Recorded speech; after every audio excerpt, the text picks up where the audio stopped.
देखी जो कि कंसिडर हुई, जो रिजर्वेशन हमारी अपनी थी वो भी हम लाए, जो पार्लियामेंट में खुल के आगे आओ लेट्स टॉक। हम तो कोई चीज नहीं छिपा रहे, पहले की तरह साइन करा के तो दबा दिया, हमने तो ओपन किया अपने आप को। तो मेरे लिए तो आवाम इसको अप्रिशिएट करती है कि बजाय इसके कि हम उसको कंसीडर्ड रहते, उसको किसी को बताते नहीं, हम तो हर चीज पार्लियामेंट में लाते हैं बिकॉज वी बिलीव कि हमने जमहूरियत चलानी है तो पार्लियामेंट की प्रेफरेंस उसको सुप्रीम साबित करना है। और देखिए उसके रिजल्ट कितने अच्छे आ रहे हैं। So for clarification purposes, no differences between the army and the government? Not at all. आप देखें जब ये पार्लियामेंटेरियन जितने भी हैं हमारे लीडर्स का इजलास हुआ है, फौजी बैठी हुई है, हम भी बैठे हुए हैं, हुकूमत भी है, पार्लियामेंटेरियंस भी हैं, और इतने अच्छे माहौल में फैसला हुआ, तो कहाँ डिफरेंस आता है? ये उन लोगों के ख्वाब हैं, ख्याल हैं कि जो ये डिफरेंस से सोचते हैं। There is no such difference with full authority, I can tell you. कि the way we are functioning, और इस वक्त कौम की खुशकिस्मती है कि जनरल अशफाक कियानी दी COS अवामी, इसलिए कि जितना उनका रोल जमहूरियत को आगे ले जाने में पास्ट में किसी जनरल का नहीं रहा। तो मैं ये एक पूरी शौक के साथ कह सकता हूं कि पाकिस्तान इंशाल्लाह इस प्रेजेंट लीडरशिप, मिलिट्री लीडरशिप और सिविल लीडरशिप के साथ बहुत आगे जाएगा। और वो जो दुश्मन या वो लोग इलेक्शन से बाहर हैं या हुकूमत से बाहर हैं, वो रोज एक स्टोरी बनाते हैं। मैं तो पहले भी कहता हूं, एक स्टोरी बनती है इस्लामाबाद बैठ के एक घर में, फिर वो ट्रैवल करके जाती है दुबई, दुबई में उसको फैब्रिकेट किया जाता है, मसाला लगाया जाता है, फिर वो लाहौर आती है, लाहौर में फिर उसको थोड़ा सा सफाई करके चमकाया जाता है, इस्लामाबाद में आके फिर डाइवर्ट हो जाती है, क्योंकि झूठ का कोई सर पैर नहीं होता। तो ये सब जितनी ये स्टोरियां बनाने वाले, कोई मिड टर्म इलेक्शन, -1 फार्मूला, ये सारे फार्मूले जो है फैब्रिकेटेड है, और फैब्रिकेशन की कभी हकीकत के साथ कोई ताल्लुक नहीं होता। इंशाल्लाह ये गवर्नमेंट जो है रहेगी, ये मैंडेट है पाकिस्तान के अवाम की, और पाकिस्तान की अवाम की मैंडेट को इंसल्ट नहीं किया जाना चाहिए बाय स्प्रेडिंग सच रूमर्स। तो मैं ये समझता हूं कि ये वो वक्त है कि कौम को यकजहती चाहिए, पॉलिटिशियंस को भी, और वो लोग जो समझते हैं कि वो नहीं पावर में, उनको वेट करना चाहिए। हक जो अवाम है उसकी हमारी अकाउंटेबिलिटी भी करेगी, आने वाले इलेक्शन का इंतजार करें। Let's wait for that time. So आपने कहा कि जो पावर में नहीं है वो वेट करे, लेकिन कैरी लूगर बिल पे आपको ऑपोजिशन का क्या रिएक्शन मिला? जी, जो उन्होंने कहा हमने सुना, जो उनकी रिजर्वेशन सी कंसिडर हुई, प्राइम मिनिस्टर ने हर एक से बात की, और उसके बाद वो रिजर्वेशन दूर हो गई।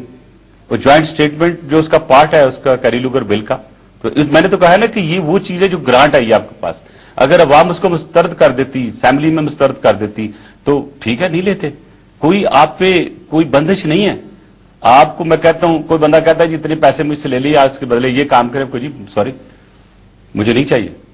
तो मैं ये समझता हूं कि ये बड़ा खुश सलूबी से हल हो गया जो मसला इस वक्त। अच्छा, फाइनली मैं आपसे एक दो सवाल हैं कि अब सऊदी अरेबिया हमने देखा कि कुछ एक दो प्रॉब्लम्स हुई पाकिस्तानी फैमिलीज की, वो आपने रिजॉल्व की, लेकिन अब जो एक पेंडिंग चीज है वो डॉक्टर आफिया का केस है। That's good, you reminded me. In fact मैं जब अभी था इंटरपोल की कॉन्फ्रेंस में सिंगापुर में, तो जस्टिस डिपार्टमेंट के जो हेड डेलीगेशन था, मुझसे ये मामला दोबारा रेज किया है। तो उसने मुझे कुछ कानूनी पेचीदगियां बताई, तो मैंने 2 उनको ऑफर की। मैंने कहा देखें आप उसको यहां भेजते, हम ट्राई कर लेते हैं, क्योंकि ये प्रोविजंस कानून में है। लेकिन जहां तक आफिया का तल्लक है, आफिया अफगानिस्तान में कैसे पहुंची? वो तो पाकिस्तान में थी ना, तो ज़ाहिर है उनकी फैमिली चैलेंज कर रही है, और हम ये समझते हैं कि उसके साथ ज्यादती हो रही है, उसको ह्यूमैनिटेरियन बेसिस पे वापस किया जाए। उनकी वालदा बहुत बूढ़ी हैं, बीमार भी हैं, और एक बच्चा जो है वो वापस आया, एक बच्चे का कुछ पता नहीं है।